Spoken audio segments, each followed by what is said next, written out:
तो मैं अपना परिचय खुद देना चाहूंगी। मैं स्त्री हूं और मेरा होना भर क्रांति है। आई थिंक इतना काफी है और कुछ बताने का जरूरत नहीं है। मैं स्त्री हूं और मेरा होना भर क्रांति है। तो मेरे पास कोई पॉलिश्ड स्पीच नहीं है, बहुत ही रॉ और ओरिजिनल कंटेंट जाएगा। मतलब कुछ भी ऐसा प्रिपेयर नहीं करा है, जो भी आएगा फ्लो में आएगा। तो मतलब क्यों हम जो ये मना रहे हैं, सेलिब्रेशन हो रहा है, क्यों, क्या रीजन क्या है? We are celebrating women's day. मतलब जिस शख्स से, जिस स्त्री ने पूरी सृष्टि का निर्माण किया, जिस स्त्री ने पूरी सृष्टि का निर्माण किया, जिसकी कोख से सभ्यताओं ने जन्म लिया, जिसकी कोख से सभ्यताओं ने जन्म लिया, हम उसके लिए ये दिन मना रहे हैं। कितना अजीब नहीं है? अजीब तो है, मुझे तो लगता है। मुझे बहुत खुशी होती अगर मेंस डे मनाया जाता और मैं खड़े होकर स्टेज पे बोल रही होती। मैं ज्यादा तब खुश होती। अच्छा, तो मैं जो बोलने वाली हूँ सारा कुछ, वो मेरी स्टोरीज होंगी। मैं थोड़ा बहुत लिखती हूँ, तो जो जनता पढ़ती है उसने बोला कि why don't you speak in front of people. मैंने आज तक नहीं बोला है, तो मेरी कोशिश रहेगी तुम सब लोगों को कनेक्ट करने की। तो उसमें सब साथ देना, बीच बीच में मैं कुछ पूछूंगी भी, उसका आंसर दे देना। तो पहला, मेरे तीन मुद्दे मैं सामने रखूंगी। हम सबको भी पता है, मैं 3 मुद्दों पे बोलूंगी, और अगर वो उन 3 मुद्दों पे सभी लोग यहाँ पर जितने भी उपस्थित हैं, वो सभी लोग उन पर थोड़ा सा भी साथ देंगे, तो हम महिलाओं की जो अभी अवस्था है समाज में बहुत बेहतर सुधार पाएंगे। बहुत छोटे से मुद्दे हैं, लेकिन वो बहुत बड़ी समाज में जो महिलाओं की स्थिति है, बहुत बड़ा सुधार ला पाएगी। पहला है, हमें सबसे पहले जितनी भी यहाँ पे वुमेन, जितनी भी महिलाएं उपस्थित हैं, पहला उन सब के लिए, महिलाओं के लिए ही खड़ा होना। महिलाओं के लिए खड़ा होना, चाहे कोई भी जाति, धर्म, समाज कहीं से भी आती हो, उन सबको, हम सबको एक दूसरे के लिए खड़ा होना। मतलब मैं याद दिला दूंगी, जैसे संविधान में जब स्त्री आरक्षण की बात हो रही थी, तो जो स्वर्ण स्त्रियां थी, उन्होंने आरक्षण का मुद्दा तो रखा था, लेकिन जब आदिवासी, पिछड़ी जाति की महिला या कोई भी, जब उनके नेतृत्व की बात आई थी, तो वो महिलाएं जो स्वर्ण वाली थी वो पीछे हट गई थी वहां पर। इसलिए मेरा मुद्दा है कहने का कि हम सब महिलाएं जब एक साथ खड़े होंगे साथ में, तो ये समाज को बदल पाएंगे।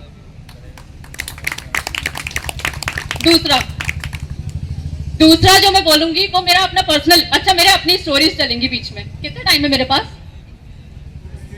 अनलिमिटेड। ऐसा मत बोलो यार, पूरा शाम ले जाऊंगी। अच्छा ठीक है। दूसरा, तुम में से यहाँ पे जितने भी उपस्थित हैं, किसने एक डर महसूस किया है अंदर? वो डर जब तुम कुछ चीखना, चिल्लाना चाह रहे होते हो और तुम्हारी आवाज यहां से नहीं निकल पाती है। कितने ऐसे लोग हैं यहाँ पे? किसी का हाथ उठा दो, कोई तो हो। हाँ, कम से कम आपने साथ दिया।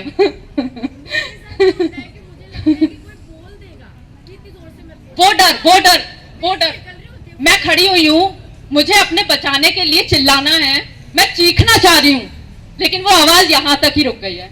इतना डर है शरीर में कि मैं वो बोल ही नहीं पा रही। तो ये वाली घटना मैं शेयर करूंगी, अपना इंसिडेंट है मेरा ही।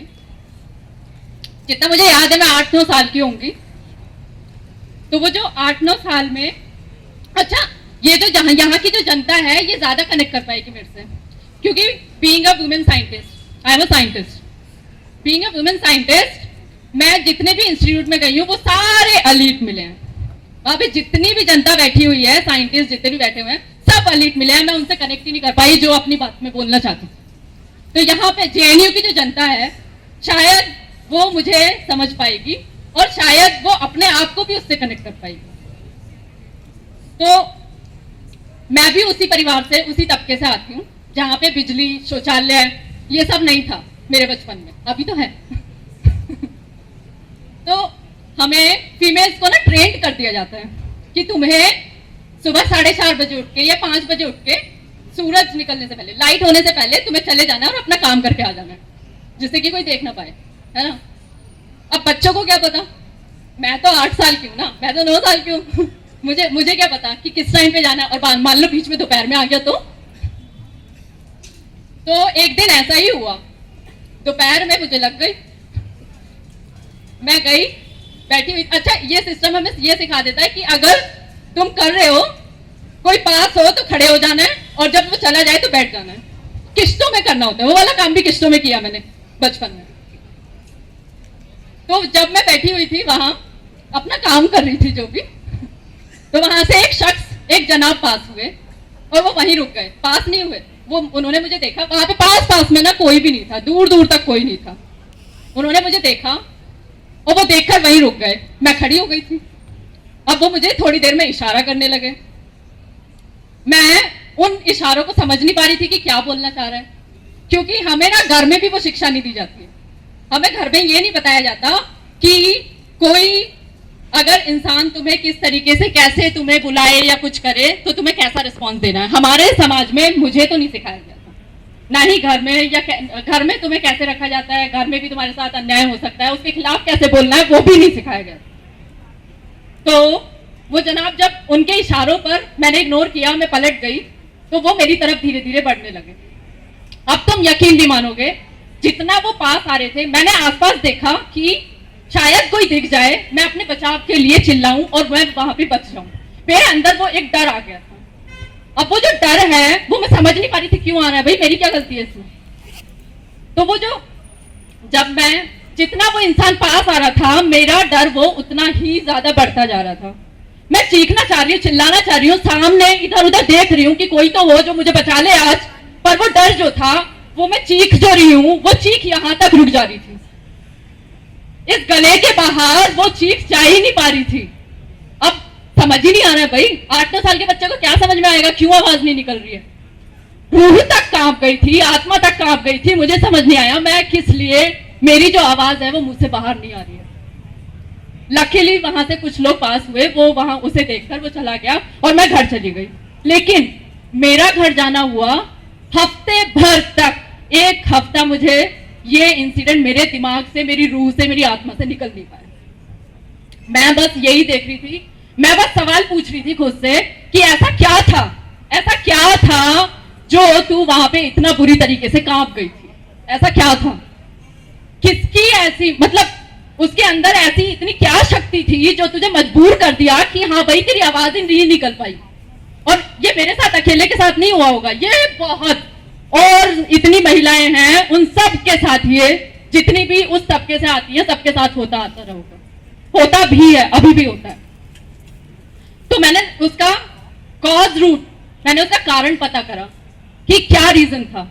रीजन मेरे साथ एक ही, मेरे सामने सिर्फ एक ही रीजन आया कि just because you are a girl, है ना। अभी तो लड़कों के साथ भी होता है, पर लड़कियों के साथ 100%, लड़कों के साथ भी ये वाली घटनाएं बहुत सुनी है। मेरे बहुत सारे दोस्त हैं जिन्होंने मुझे बताया कि अलका तुम अकेली लड़की नहीं हो, लड़कों के साथ भी ऐसा होता है। तो कारण तो पता चल गया, अब सोल्यूशन क्या है, सोल्यूशन भी तो निकालना पड़ेगा ना। तुम यकीन नहीं मानोगे, वो 8-9 साल की लड़की उस एक दिन रात में बैठ के अपनी नोटबुक में लिख रही थी सोल्यूशन। सोल्यूशन सुनना चाहोगे?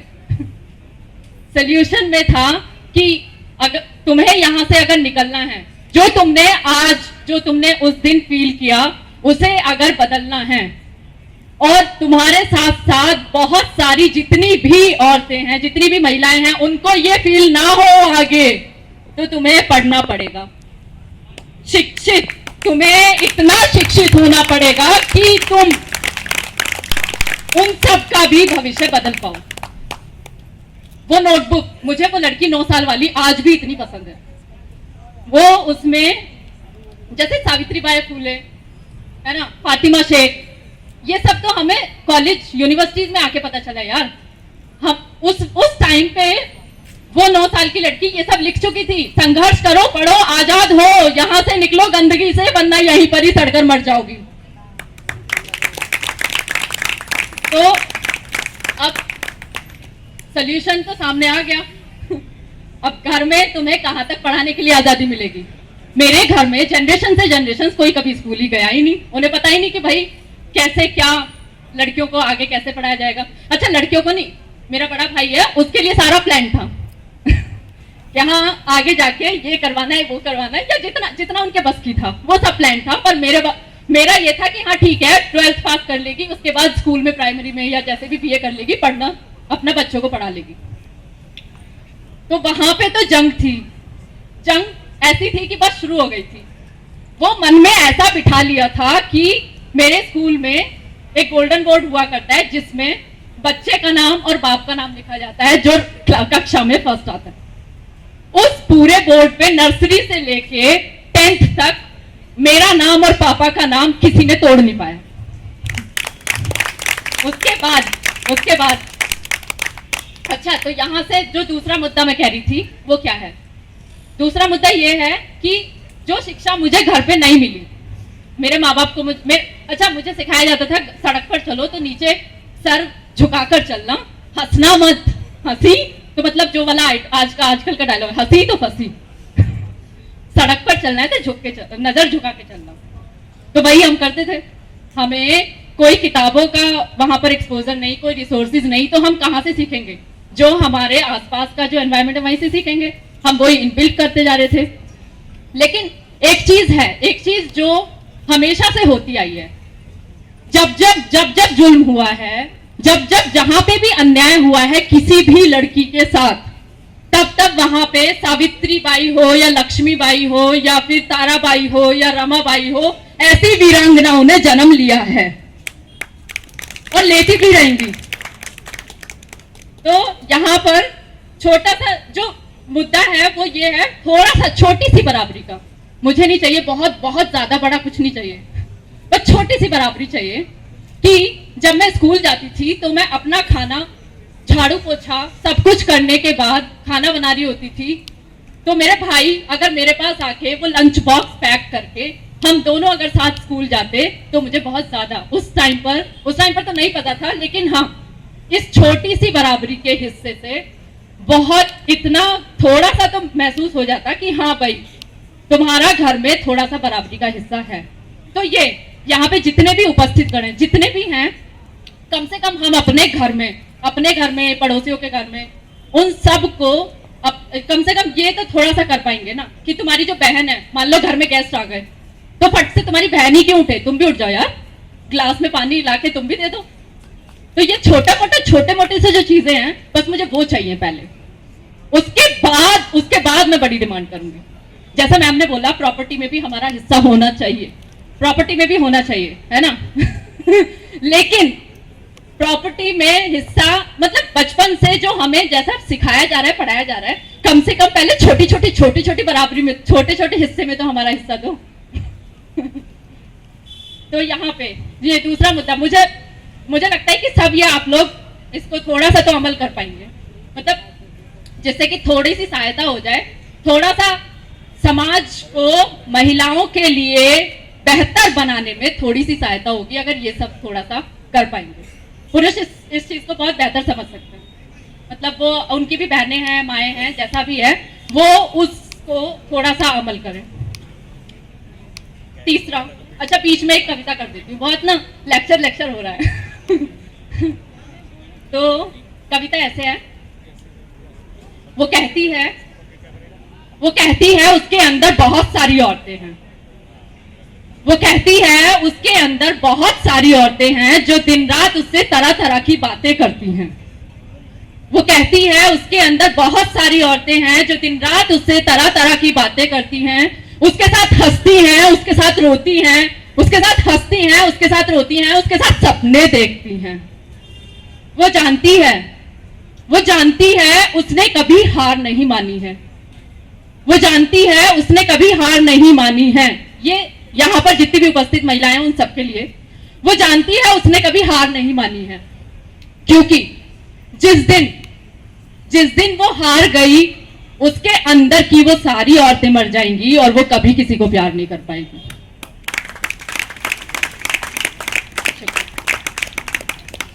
तो एज अ वीमेन साइंटिस्ट इसके भी अलग स्ट्रगल रहे हैं। वो अगर बताने चले, मतलब छोटे छोटे मेरे को बस वो चीजें बतानी है जो तुम्हारे अंदर थोड़ा सा इनबिल्ट हो जाए और वो घर में तुम थोड़ा सा सुधार ला पाओ। ज्यादा सुधार का बहुत बहुत दूर है। तो तीसरा मुद्दा थोड़ा सा ऐसा है जो मैंने आज तक शायद पब्लिक प्लेटफॉर्म पे किसी से शेयर नहीं किया। तो तीसरे मुद्दे में ऐसी बात है कि हमें अपनी अर्ली मेमोरी कब से याद रहती है, मतलब चाइल्डहुड में 4 साल से या 5 साल से, उससे पहले का तो याद नहीं रहता। मुझे तब से याद है कि मेरे साथ कुछ ऐसा होता था जो कि मुझे समझ नहीं आ रहा होता था कि हाँ भाई ये मेरे साथ ही हो रहा है, ये सभी के साथ ही होता है। तो वो कितना ज्यादा से ज्यादा कितने टाइम चला होगा, 1 साल, 2 साल, 3 साल, 4 साल, 5 साल, 6 साल, 7 साल, 8 साल, 9 साल, 10 साल, 10 साल तक कंटिन्यूअस वो मेरे साथ ऐसा चलता रहा कि मैं हैबिचुअल हो गई, मेरी बॉडी हैबिचुअल हो गई कि शायद ये सभी औरतों के साथ, सभी लड़कियों के साथ, सभी बच्चों के साथ होता है।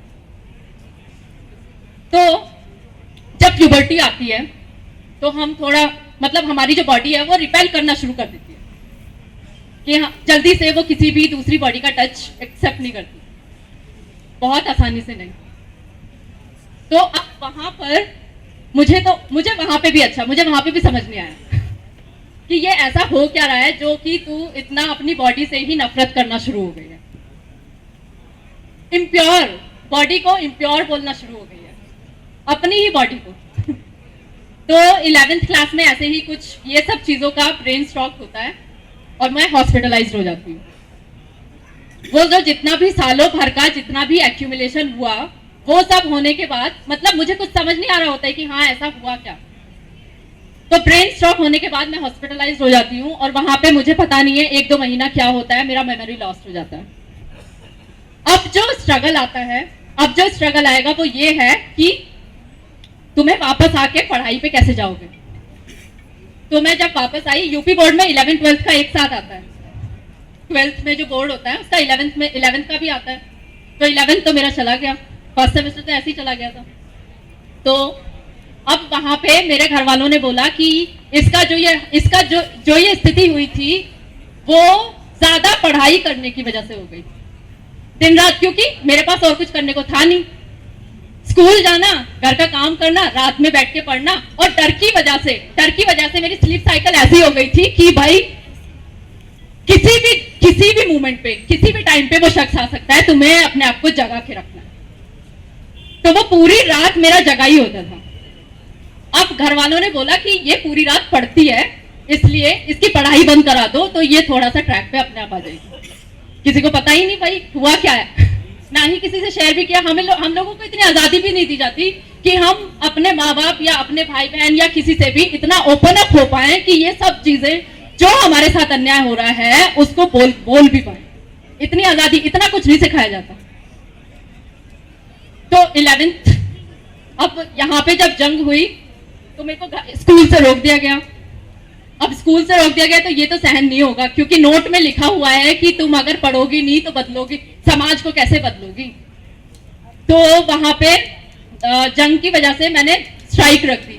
प्रिंसिपल स्कूल में जाके बैठ गई कि अगर तुम नहीं पढ़ने दोगे तो मैं यहाँ से दिन रात यहीं बैठी रहूंगी, जाऊंगी नहीं यहाँ से।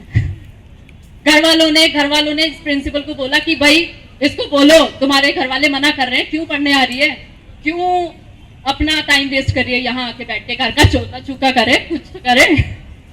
तो प्रिंसिपल को मैंने बोला कि भाई तुम्हारा तो हक ये होना चाहिए ना कि बच्चा पढ़ने आ रहा है तो उसे पढ़ाओ, घर वापस भेजना तो नहीं होता, किसी भी अध्यापक का होता है क्या? जो आ रहा है उसको पढ़ाओ। तो जिद के बाद उन्होंने वो मान लिया, पढ़ाई शुरू हो गई। बस वो इतना खुशी का दिन था, तुम यकीन नहीं मानोगे। सेलिब्रेशन, ये जो सेलिब्रेशन है ना ये कुछ भी नहीं है। पढ़ाई शुरू हो गई, अपने रिदम पे आ गई। 12th में टीयू में मतलब अप्लाई करने के लिए हमें सीबीएसई बोर्ड के साथ कंपीट करना है और मैं यूपी बोर्ड से थी। यूपी बोर्ड का और सीबीएसई बोर्ड का थोड़ा सा फासला है, तुम जल्दी से आसानी से नहीं आ पाओगे। तो 12th में 11th में वो होने के बावजूद भी 12th में अपना स्कोर इतना किया कि मैं मिरांडा हाउस में एंटर कर पाई। मेरा स्टीफन हिंदू, रामजस, मिरांडा, इन सब में हो रहा था। क्यों मिरांडा? क्योंकि हॉस्टल मिल रहा था, मेरिट में आते हैं, 5 बच्चों को हॉस्टल मिलता है। तो अब मिरांडा हाउस में घुसने के बाद तुमने वो हाईवे मूवी देखी है कि आलिया भट्ट जब घर से निकली थी तो उसे आजादी महसूस हुई थी, राइट? वो जो आजादी थी उसका 100 गुना मान सकते हो। जब मैं घर से निकली थी तो मुझे ऐसा महसूस हुआ कि मैं एक सेफ जगह जा रही हूँ। घर से निकल के मैं एक सेफ जगह जा रही हूँ, और आज तक का रिकॉर्ड है, आज तक का रिकॉर्ड है, जहां जहां भी गई हूँ घर से निकलने के बाद कभी भी अन्याय नहीं हुआ है और ना ही होने दिया है। तो यहाँ पे मतलब अच्छा, हमारी वाली जर्नी में मिरांडा हाउस का एक नारा है, वो मैं बोलूंगी। आग नहीं चिंगारी हूं मैं, आग नहीं चिंगारी हूं मैं, मिरांडा हाउस की नारी हूं मैं। अच्छा, इसको रिमोल्ड कर देते हैं। आग नहीं चिंगारी हूं मैं, इस देश की प्रगतिशील नारी हूं मैं। तो यहाँ पे जो तीसरे मुद्दे की बात आ रही थी वो ये है कि मुझे नहीं चाहिए, मुझे रात में 11 बजे खुले चलने की आजादी नहीं चाहिए। पहले मुझे चाहिए घर में दिन में अकेले सुरक्षित चलने की आजादी। मुझे नहीं चाहिए, मुझे पहले कम कपड़े पहनने की, रात में चलने की या कुछ भी करने की, मुझे उससे पहले चाहिए घर में मैं सुरक्षित चल पलूं। मुझे वो वाली आजादी पहले चाहिए। तो इसमें सहायता किसकी होगी? हम सबकी होगी ना, साथ में मिलकर। हम घर में देखेंगे, गांव में देखेंगे, शहर में देखेंगे, तभी तो घर से सुधार करेंगे। घर, गांव, शहर, उसके बाद समाज, पूरा देश तभी बदलेगा। तो रूट कॉज क्या है? रूट कॉज है हमारा यहाँ से घर से इन चीजों को चेंज करना, है ना? यहाँ पे छोटी छोटी चीजें बदलेंगे तभी तो पूरा समाज तो हम बाद में बदल पाएंगे ना। तो यही 3 मुद्दे हुए, राइट? अच्छा, बीइंग अ वुमेन साइंटिस्ट, मैं जितनी भी जगह गई हूं, एक मर्द जात मुझे हर जगह मिली है। एक मर्द जात जो हर जगह होती है, इर्रेस्पेक्टिव ऑफ द डेजिग्नेशन, कुछ भी हो। यहां पे खड़े जितने की भी भावनाओं को अगर ठेस पहुंचे तो संभाल लेना, क्योंकि मैं नहीं रुकूंगी बोलने से। तो वो जो मर्द जात की जिसकी मैं बात कर रही हूं, घर में मिली, दफ्तर में मिली, यूनिवर्सिटी में, जेएनयू की बात कर रहे हैं, यहां भी मिली। हर जगह जितनी भी जगह गई भाई, साइंटिफिक गैदरिंग, तुम ये मान लो साइंटिफिक कॉन्फ्रेंस गैदरिंग चल रही है, वहां पे भी वो मर्द जात मिली। तो मतलब जो अनपढ़ हैं, जिनको शिक्षा का अभाव है, उनको तो हम कह सकते हैं कि हाँ भाई शिक्षित नहीं है इसलिए ऐसा कर रहे हैं। जो प्रोफेसर्स हैं, जो साइंटिस्ट हैं, उनके लिए उनको क्या बोले? चैलेंज तो यहाँ पे है उनकी सोच बदलने का। कैसे बदलोगे? कोई सोल्यूशन दो। किसी के पास सोल्यूशन है कि उनकी सोच कैसे बदलेंगे? मैं बताती हूँ, मेरे पास उसका सोल्यूशन है। यहाँ पे अभी जेएनयू में आने से पहले तुम सब लोग इतनी मेहनत करते हो, जद्दोजहद लगा देते हो कि हाँ हमें जेएनयू में जाके पढ़ना है। तो कहीं से भी आए हो, किसी भी तबके से आए हो, किसी भी समाज से आए हो, एक बार तुम जेएनयू में आ गए, once you are in JNU, तब तो तुम्हें यहाँ आके अपने आप को बदलना पड़ेगा। अपनी सोच यहाँ पे आके बदलनी पड़ेगी, रैशनल होना पड़ेगा। यहाँ पे जितना एक्सपोजर है उसको एक्सप्लॉइट करना पड़ेगा। यहाँ पे बहुत सारी चीजें हैं सीखने के लिए। जहां से भी आए हो वो पीछे छोड़ दो। मैंने बहुत सुना है कि हाँ भाई हम वहां से उस घर से आए हैं, उस समाज से आए हैं, हमें समझ नहीं आता। भाई तुम वहां पे थे, छोड़ आओ, अब तो यहाँ पे हो ना। अब तो खुद को बदल लो, अब तो अपने आप को थोड़ा सा सोच रैशनल कर लो। क्योंकि यहाँ पे भी मेरे पर्सनल एक्सपीरियंसेस हैं। दिमाग और मन पढ़ने से पहले मेरे शरीर को जानने की इच्छा ज्यादा पहले हुई है, और ये हर जगह होती है। मन को जानने से पहले, किसी भी स्त्री के मन को जानने से पहले उसके शरीर को जानने का बहुत ही ज्यादा, मतलब कि पहले शरीर जान लो, उसका शरीर पढ़ लो, बाद में मन और दिमाग पढ़ा जाएगा यार। तो इस वाली मर्द जात की बात कर रही हूँ। ये जो मर्द जात है ये तुम्हें हर जगह मिलेगी। ये चीज मुझे घर से लेके अच्छे इंटरनेशनल सेंटर, कॉन्फ्रेंसेस, वहां तक मैं गई हूं और मुझे वहां तक मिली है। एक बारी ऐसे ही अभी लॉकडाउन से पहले they invited me for as a speaker, international conference था, तो वहां पे सभी साइंटिस्ट का गैदरिंग हुआ। वीमेन लाइक फरवरी में था, वीमेन साइंस डे था, और आयरनी ये थी कि वहां पे गिनी चुनी 3-4 ही वुमेन थी एज अ स्पीकर, बाकी सब मेल्स थे स्पीकर। और मतलब तुम्हें ना जज करने के लिए टाइम का लॉस है, ठीक है, ये यहीं पे छोड़ते हैं। वहां पे भी एक शख्स मिले थे जिन्होंने कुछ ऐसा हरकत किया, मैंने उसको वहीं पे जवाब दिया और वो वहां से चले गए थे, होस्ट कर रहे थे पैनल। तो कुछ अच्छी हस्तियां भी हैं, ऐसा नहीं है कि हाँ सारे के सारे यही वाली जात मिली है, ऐसा नहीं है, बहुत अच्छी हस्तियां भी मिली हैं। उनमें से एक ऐसी है जो मैं कंटेंट लिखती हूँ, अपना ब्लॉग पे डालती हूँ या फिर इंस्टाग्राम पर कुछ भी राइटअप करती हूँ, वो सब पढ़ने के बाद कि एक किसी शख्स ने मेरे उस पर पूरा एक पोयम लिख के मुझे भेजी थी, मैंने उसका आंसर दिया था पोयम में, तो मैं वो पोयम रिसाइट करना चाहूंगी। वो पोयम इस तरीके से है, वो कहता है तुम नदी हो। पोयम का जो टाइटल है वो नदी हूं मैं। वो कहता है तुम नदी हो बहती बदलती रहोगी, तुम कश्ती हो किनारा कभी नहीं ढूंढोगी।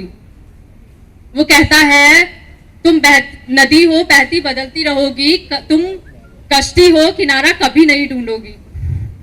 निश्चय ही तुम वो स्त्री हो जिसका होना भर क्रांति है, तुम वो स्त्री हो जिसका बहना ही क्रांति है, और तुम वो स्त्री हो जिसका होना ही विद्रोह है।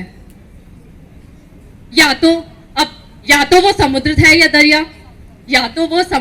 दरिया, इस बहाव को वरना कैसे पड़ गया, अच्छे नहीं पढ़ पाए यार या तो वो समुद्र है या दरिया, इस बहाव को वरना वो कैसे पड़ गया। मन में उबलते सैलाब को एक पल में ही झंझोड़ गया। इतना आसान होता है क्या? मन में उबलते सैलाब को एक पल में ही झंझोड़ गया। स्पीच तैयार नहीं है ना, इसलिए थोड़ा थोड़ा बोलूंगी तो एक सेकंड। या तो वो समुद्र है या दरिया, इस बहाव को वरना कैसे पड़ गया। मन में उबलते सैलाब को एक पल में ही झंझोड़ गया। जिंदगी में इस नदी को सिर्फ गंदे नाले के कीड़े ही मिले क्या? जिंदगी में इस नदी को गंदे नाले के कीड़े ही मिले क्या? इन सब सवालों को दफनाने के लिए मजबूर कर गया। इन सब सवालों को दफनाने के लिए मजबूर कर गया। कुछ अच्छी हस्तियां भी हैं यहाँ, कुछ अच्छी हस्तियां भी हैं यहाँ, ऐसा ही मुझे आशा दे गया। मानो मेरी वो उस दिन मुझे जिंदा कर गया। इतना आसान होता है क्या? इतना आसान होता है क्या किसी के भीतर झांक पाना? इतना आसान होता है क्या किसी के भीतर झांक पाना? तो मुझे वो इतना अलग महसूस क्यों करा गया? शरीर स्तब्ध मन विचलित, उस पल में न जाने कितना कुछ घट गया। शरीर स्तब्ध मन विचलित, उस पल में न जाने कितना कुछ घट गया। चलो अच्छा, और